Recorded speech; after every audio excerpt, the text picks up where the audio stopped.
Perkenalkan, nama saya Sofina dengan NPM 2051072, mahasiswi Universitas Internasional Batam, Fakultas Ilmu Hukum dari kelas 6 IHMA. Pada kesempatan kali ini, saya hadir di sini dalam rangka menyelesaikan tugas yang diberikan oleh Bapak Yudi Priyo sebagai salah satu syarat ujian akhir semester. Kali ini saya akan membahas mengenai analisis beda putusan dan prosedur dari salah satu putusan PKPU dengan memperhatikan gap dasolen dan daseinnya. Let's go to the topic. Putusan nomor 29 PDT Sus PKPU 2020 PN Niaga Jakarta Pusat dalam perkara ini melibatkan Lani Noviati selaku pemohon PKPU sekaligus kreditur melawan PT Hanson International Tbk selaku termohon PKPU sekaligus debitur. Kronologi perkara ini berawal dari adanya hubungan hukum para pihak dengan pengikatan diri antara pemohon dan termohon dalam suatu perjanjian hutang dengan dana yang dipinjamkan pemohon sebesar 700 juta rupiah kepada termohon. Termohon tidak pernah melaksanakan kewajiban membayar utangnya beserta bunganya sebesar 10,50% lagi sejak terakhir kali melakukan pembayaran utangnya pertama kali pada 17 November 2019. Hingga sampai pada permohonan PKPU diajukan, termohon masih memiliki utang sebesar Rp712.283.562. Pemohon telah mengirimkan surat teguran keras atau somasi dan perjumpaan resmi kepada termohon, namun tetap tidak dilunasi. Sehingga berdasarkan hal ini, maka permohonan PKPU telah memenuhi syarat adanya utang yang jatuh tempo dan dapat ditagih.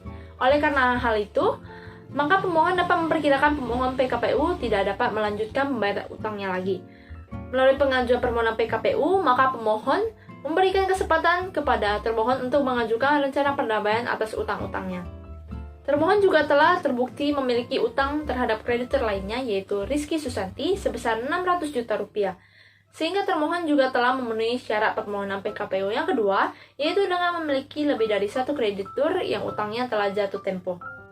Dengan dalil ini, pemohon memohon putusan berupa yang pertama mengabulkan permohonan PKPU, menyatakan termohon dalam PKPU untuk paling lama 45 hari, menunjuk hakim pengawas, mengangkat 4 orang tim kurator yang diajukan pemohon, memerintahkan pengurus dari termohon untuk memanggil termohon dari kreditur yang untuk menghadap dalam sidang paling lambat 45 hari terhitung sejak PKPU ditetapkan. Membebankan segala biaya kepada termohon. Atas permohonan tersebut, termohon menjawab dengan eksepsi, yaitu menolak seluruh dalil pemohon dengan alasan yaitu perkara ini merupakan perkara uang prestasi yang mana kewenangan mengadili berada di tangan Pengadilan Negeri Jakarta Selatan. Termohon berdomisili di DKI Jakarta sehingga pemohon seharusnya mengajukan gugatan di Pengadilan Negeri Jakarta Selatan. Dalil ini prematur karena termohon perkirakan masih dapat membayarkan utangnya kepada para kreditur di kemudian hari, di mana kondisi gagal bayar baru terjadi beberapa bulan sebelum permohonan PKPU diajukan. Dalam pokok perkaranya, ia menyatakan termohon mengakui adanya kewajiban utang yang telah jatuh tempo dan dapat ditagih. Akan tetapi termohon belum dapat memenuhi kewajiban tersebut akibat kondisi finansial termohon yang terganggu. Yang kedua yaitu kewajiban utang termohon kepada pemohon telah berhasil dibayarkan satu periode, sehingga sudah seharusnya majelis dapat menolak atau menangguhkan permohonan sampai dengan pulihnya kondisi finansial termohon. Berdasarkan hal tersebut, termohon memohon putusan berupa yang pertama dalam eksepsinya menyatakan PKPU yang diajukan tidak dapat diterima. Yang kedua dalam pokok perkaranya memohon untuk menolak permohonan PKPU seluruhnya atau setidaknya menangguhkan sampai kondisi finansial dapat dipulihkan. Atas dalil dan permohonan putusan serta pertimbangan dari para hakim, maka amar putusan ini pada tanggal 5 Maret 2020 yaitu mengadili. Dalam eksepsinya menolak eksepsi termohon PKPU. Dalam pokok perkaranya, yang pertama mengabulkan permohonan PKPU yang diajukan oleh pemohon, yang kedua menyatakan termohon dalam keadaan PKPU paling lama 43 hari, yang ketiga menunjuk Muhammad Junaidi Hakim Niaga pada Pengadilan Negeri Jakarta Pusat sebagai hakim pengawas, yang keempat menunjuk dan mengangkat Muhammad Denny, Rinaldi, Enrico, dan Rizky Maruli selaku tim kurator, yang kelima menetapkan biaya pengurusan dan imbalan jasa bagi pengurus akan ditetapkan pada setelah PKPU berakhir. Yang keenam, membebankan biaya permohonan PKPU kepada termohon setelah PKPU berakhir.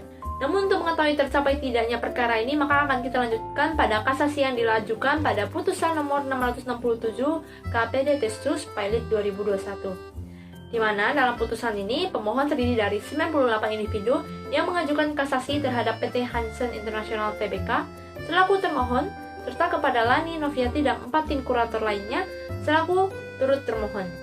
Di mana dalam putusan ini dijelaskan bahwa sejak PKPU sementara berakhir, hakim memutuskan untuk memberikan perpanjangan PKPU selama 60 hari pada tanggal 16 April 2020, kemudian diberikan perpanjangan PKPU lagi pada tanggal 15 Juni 2020 selama 30 hari, diperpanjang kembali pada tanggal 15 Juli 2020 selama 14 hari, dan terakhir kali diperpanjang lagi 14 hari pada tanggal 29 Juli 2020, sehingga total perpanjangan yang diberikan adalah 118 hari.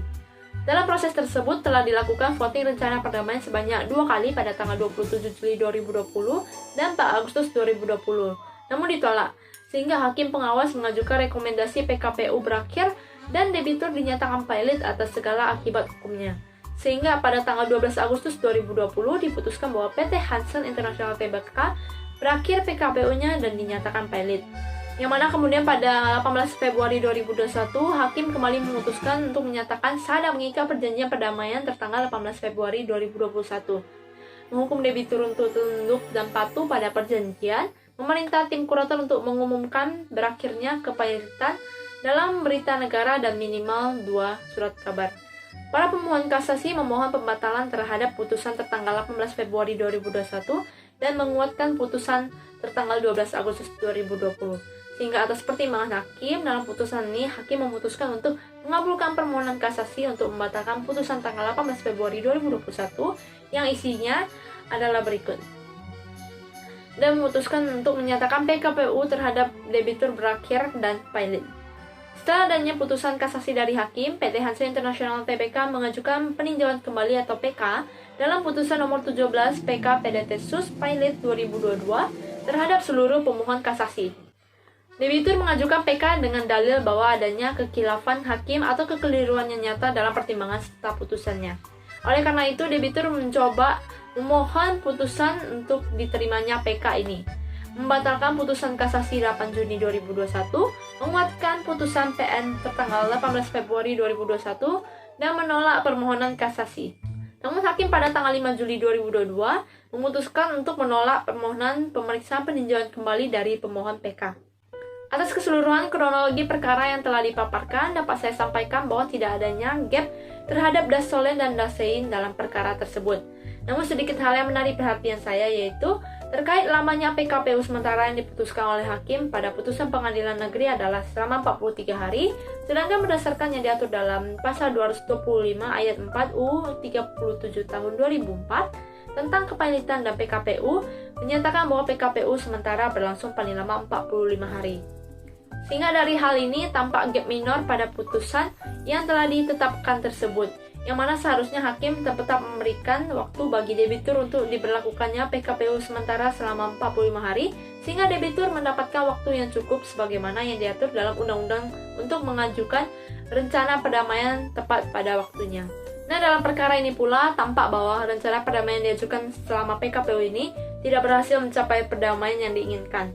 Hal ini dikarenakan secara jelas telah diperkirakan oleh para kreditur bahwa debitur tersebut tidak mampu melanjutkan bayar utangnya yang telah jatuh tempo dan dapat ditagih. Serta selama berlangsungnya PKPU sementara sampai dengan PKPU tetap, debitur tetap tidak melakukan pembayaran akibat kondisi finansialnya yang anjlok. Oleh karena itulah, hakim sepaham dengan para kreditur atas perkara tersebut dan telah mengeluarkan putusan berupa berakhirnya PKPU dan dinyatakan valid dengan segala akibat hukumnya bagi si termohon. Kesimpulan yang dapat saya sampaikan atas perkara ini yaitu di mana PT Hansen International Tbk selaku debitur memiliki tumpukan utang yang cukup banyak terhadap para krediturnya dan dengan finansialnya yang anjlok, sehingga ia telah memenuhi syarat PKPU yaitu adanya utang yang jatuh tempo dan dapat ditagih serta memiliki lebih dari satu kreditur. Di mana sejak disetujui diberikannya PKPU bagi debitur tetap tidak berhasil melakukan pembayaran, sehingga rencana perdamaian ditolak dan berakibat pada berakhirnya PKPU bagi debitur dan dinyatakan valid dengan segala akibat hukum yang harus ditanggung olehnya. Baiklah, sekian yang dapat saya sampaikan dalam penjelasan terkait perkara PKPU ini. Saya ucapkan terima kasih kepada Bapak Yudi Priyo selaku dosen pengampu mata kuliah hukum kepailitan dan PKPU pada kelas 6 HMA. Semoga video ini bermanfaat dan mohon maaf apabila ada kesalahan dalam penyampaian saya. Saya ucapkan terima kasih dan sampai jumpa.